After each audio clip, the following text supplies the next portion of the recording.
Hi friends, ಮನೆಗೆ ಬೇಕಾಗಿರುವ top 5 best inverter ನ ಬಗ್ಗೆ ನೋಡೋಣ. ಸೊ ವಿಡಿಯೋ ಸ್ಕಿಪ್ ಮಾಡೋದಲ್ಲ, ಲಾಸ್ಟ್ ಗಂಟ ಫುಲ್ ಆಗಿ ನೋಡಿ, ಇಂಟ್ರೆಸ್ಟಿಂಗ್ ಆಗಿರುತ್ತೆ. ಸೊ ಆಲ್ರೆಡಿ ನಮ್ಮ ಚಾನಲ್ ನಲ್ಲಿ UPS ನ ಯಾವ ರೀತಿ ಪರ್ಚೇಸ್ ಮಾಡಬೇಕು ಅಂತ ಎಕ್ಸ್ಪ್ಲೇನ್ ಮಾಡ್ತೀನಿ. ಐ ಮೀನ್ ಇನ್ವರ್ಟರ್ ಮತ್ತೆ ಬ್ಯಾಟರಿನ ಪರ್ಚೇಸ್ ಮಾಡ್ತೀರಿ ಹೊಸ UPS ನ. ಸೊ ಆ ರೀತಿ ಪರ್ಚೇಸ್ ಮಾಡುವಾಗ ಏನೇನ ಫಸ್ಟ್ ತಿಳ್ಕೋಬೇಕು ಅಂತ ವಿಡಿಯೋ ಅಪ್ಲೋಡ್ ಮಾಡಿದೀನಿ. ಸೊ ಆ ವಿಡಿಯೋ ನೋಡಿಲ್ಲ ಅಂದ್ರೆ ಡಿಸ್ಕ್ರಿಪ್ಷನ್ ಮತ್ತೆ ಮೇಲ್ಗಡೆ ಐಕಾನ್ ನಲ್ಲಿ ಲಿಂಕ್ ಕೊಡ್ತೀನಿ, ಕ್ಲಿಕ್ ಮಾಡಿ ಫುಲ್ ಕಂಪ್ಲೀಟ್ ವಿಡಿಯೋ ನೋಡಿ. ಟಾಪ್ 5 ಇರುವಂತದ್ದು ಮೈಕ್ರೋಟೆಕ್ UPS SEBZ 1100 VA pure sine wave inverter. So ಈ ಇನ್ವರ್ಟರ್ ನ ಪ್ರೈಸ್ ಬಂದು 6000 ಇಂದ 6500 ಇರುತ್ತೆ. ಸೊ ಕೆಪಾಸಿಟಿ ಬಂದು 1100 VA ಇನ್ವರ್ಟರ್ ಅಥವಾ 1.1 KV ಅಂತ ಕರೀತಾರೆ. ಸೊ ಈ ಇನ್ವರ್ಟರ್ ಗೆ ಲೋಡ್ ನ ಎಷ್ಟು ಕನೆಕ್ಟ್ ಮಾಡಬಹುದು ಅಂದ್ರೆ 880 ವ್ಯಾಟ್ ಗಂಟ ನಾವು ಲೋಡ್ ನ ಕನೆಕ್ಟ್ ಮಾಡಬಹುದು. ಸೊ ಅಪ್ರಾಕ್ಸಿಮೇಟ್ಲಿ ಒಂದು 3 ಫ್ಯಾನ್, ಒಂದು 8 ಇಂದ 10 LED ಬಲ್ಬ್ ನ ಕನೆಕ್ಟ್ ಮಾಡಬಹುದು. ಸೊ ಮತ್ತೆ ಒಂದು ಟಿವಿನ ರನ್ ಮಾಡಬಹುದು. ಸೊ ಅಟ್ ಎ ಟೈಮ್ ಯಾವುದೇ ಲೋಡ್ ಇಲ್ಲದೆ ಒಂದು ಮಿಕ್ಸಿನ ರನ್ ಮಾಡಿಸಬಹುದು ಫ್ರೆಂಡ್ಸ್ ಈ ಇನ್ವರ್ಟರ್ ನಲ್ಲಿ, ಸರಿನಾ? ಸೊ ಈ ಇನ್ವರ್ಟರ್ ಗೆ ಎಷ್ಟು ಕೆಪಾಸಿಟಿಯಲ್ಲಿ ಒಂದು ಬ್ಯಾಟರಿನ ಕನೆಕ್ಟ್ ಮಾಡಬಹುದು ಅಂದ್ರೆ 100Ah ಇಂದ 200Ah ಗಂಟ ನಾವು ಲೋಡ್ ನ ಕನೆಕ್ಟ್ ಮಾಡಬೇಕು. ಸೊ ಬ್ಯಾಟರಿನ ಏಕೆ ಇಷ್ಟೇ ರೇಟಿಂಗ್ ನಲ್ಲಿ ಕನೆಕ್ಟ್ ಮಾಡಬೇಕು ಅಂದ್ರೆ, ಸೊ ಈ ಇನ್ವರ್ಟರ್ ನ ಕೆಪಾಸಿಟಿ ಬಂದು ಅಷ್ಟೇ ಇರುತ್ತೆ. ಐ ಮೀನ್ ಚಾರ್ಜ್ ಆಗುವಂತ ಕೆಪಾಸಿಟಿ ಇಷ್ಟೇ ಇರುತ್ತೆ, ಯಾಕೆಂದ್ರೆ ಬೇಗ ಚಾರ್ಜ್ ಆಗುತ್ತೆ ಇಷ್ಟೇ. ಈ 1100 VA ಇನ್ವರ್ಟರ್ ಗೆ 100Ah ಇಂದ 200Ah ಗಂಟ ನಾವು ಬ್ಯಾಟರಿನ ಕನೆಕ್ಟ್ ಮಾಡಿದ್ರೆ ಬೇಗ ಚಾರ್ಜ್ ಆಗುತ್ತೆ. ಸೊ ಅದೇ ನಾವು 200Ah ಬ್ಯಾಟರಿನ 3-4 ಬ್ಯಾಟರಿನ ಕನೆಕ್ಟ್ ಮಾಡಿದ್ರೆ ಇದು ಬೇಗ ಚಾರ್ಜ್ ಆಗಲ್ಲ. ಸೊ ಅದಕ್ಕೆ ಎಷ್ಟು ಕೆಪಾಸಿಟಿ ಬೇಕೋ ಅಷ್ಟು ಕೆಪಾಸಿಟಿನ ನೋಡ್ಕೋಬೇಕು ಫ್ರೆಂಡ್ಸ್. ಸೊ ಇಷ್ಟೇ ಕೆಪಾಸಿಟಿ ಹಾಕ್ಬೇಕು. ಸೊ ನಾನು ಕೂಡ ನನ್ನ ಮನೆಯಲ್ಲಿ ಇದೇ ಇನ್ವರ್ಟರ್ ನ ಯೂಸ್ ಮಾಡ್ತೀನಿ. ಸೊ ಬ್ಯಾಟರಿ ಮಾತ್ರ 150Ah ಟಾಲ್ ಟ್ಯಾಬ್ಲೋ ಬ್ಯಾಟರಿ ಆಗಿರುತ್ತೆ ಫ್ರೆಂಡ್ಸ್. ಸೊ ಬೇಗ ಚಾರ್ಜ್ ಆಗುತ್ತೆ. ನೆಕ್ಸ್ಟ್ 4th ಪ್ಲೇಸ್ ನಲ್ಲಿ Exide 850 VA pure sine wave home UPS inverter. So ಇದರ ಪ್ರೈಸ್ ಬಂದು 5000 ಇಂದ 5500 ಇರುತ್ತೆ.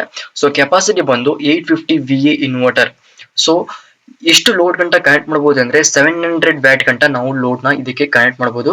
ಸೊ ಇದಕ್ಕೆ ಬ್ಯಾಟರಿ ಕೆಪಾಸಿಟಿ ಬಂದು 100Ah ಇಂದ 130Ah ಗಂಟ ನಾವು ಬ್ಯಾಟರಿನ ಕನೆಕ್ಟ್ ಮಾಡಬಹುದು. ಒನ್ಲಿ ಸಿಂಗಲ್ ಬ್ಯಾಟರಿ ಮಾತ್ರ, ಡಬಲ್ ಬ್ಯಾಟರಿ ಇಲ್ಲ, ಒನ್ಲಿ ಸಿಂಗಲ್ ಬ್ಯಾಟರಿ ಮಾತ್ರ ನಾವು ಕನೆಕ್ಟ್ ಮಾಡಬಹುದು.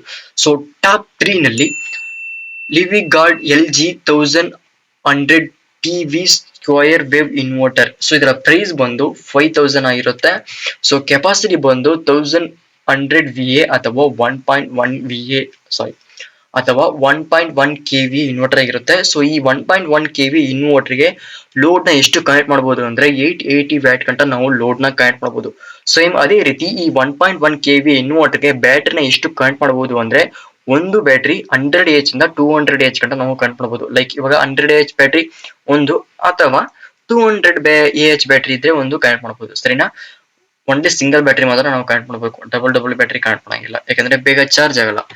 ಸೊ ಸೆಕೆಂಡ್ ಪ್ಲೇಸ್ ನಲ್ಲಿ ಇರುವಂತದ್ದು Microtek smart hybrid digital and sine wave combination inverter. So ಈ ಇನ್ವರ್ಟರ್ ನ ಪ್ರೈಸ್ ಬಂದು 6000 ಇಂದ 6500 ಇರುತ್ತೆ. ಸೊ ಕೆಪಾಸಿಟಿ ಬಂದು 1100 VA ಸೊ ಅಥವಾ 1.1 KV ಅಂತ ಕರೀತಾರೆ. ಸೊ ಈ 1.1 KV ಇನ್ವರ್ಟರ್ ಗೆ ನಾವು ಲೋಡ್ ನ 880 ವ್ಯಾಟ್ ಗಂಟ ನಾವು ಕನೆಕ್ಟ್ ಮಾಡಬಹುದು. ಸೊ ಬ್ಯಾಟರಿ ಎಷ್ಟು ಕನೆಕ್ಟ್ ಮಾಡಬೇಕು ಅಂದ್ರೆ 100Ah ಇಂದ 200Ah ಗಂಟ ನಾವು ಬ್ಯಾಟರಿನ ಕನೆಕ್ಟ್ ಮಾಡಬಹುದು. ಸೊ ನೆಕ್ಸ್ಟ್ ಟಾಪ್ 1 ನಲ್ಲಿ ಇರುವಂತದ್ದು Luminous Zelio plus 1100 pure sine wave inverter. So ಇದರ ಪ್ರೈಸ್ ಬಂದು 7000 ಆಗಿರುತ್ತೆ. ಕೆಪಾಸಿಟಿ ಬಂದು 1100 VA ಅಥವಾ 1.1 KVA. ಈ 1.1 KV ಇನ್ವರ್ಟರ್ ಗೆ ಲೋಡ್ ನ ಎಷ್ಟು ಕನೆಕ್ಟ್ ಮಾಡಬಹುದು ಅಂದ್ರೆ 880 ವ್ಯಾಟ್ ಗಂಟ ನಾವು ಲೋಡ್ ನ ಕನೆಕ್ಟ್ ಮಾಡಬಹುದು. ಸೇಮ್ ಅದೇ ರೀತಿ ಈ ಇನ್ವರ್ಟರ್ ಗೆ ಎಷ್ಟು ಕೆಪಾಸಿಟಿಯಲ್ಲಿ ಬ್ಯಾಟರಿನ ಕನೆಕ್ಟ್ ಮಾಡಬಹುದು ಅಂದ್ರೆ 100Ah ಇಂದ 200Ah ಗಂಟ ನಾವು ಕೆಪಾಸಿಟಿಯಲ್ಲಿ ಬ್ಯಾಟರಿನ ಕನೆಕ್ಟ್ ಮಾಡಬಹುದು, ಒನ್ಲಿ ಸಿಂಗಲ್ ಬ್ಯಾಟರಿ.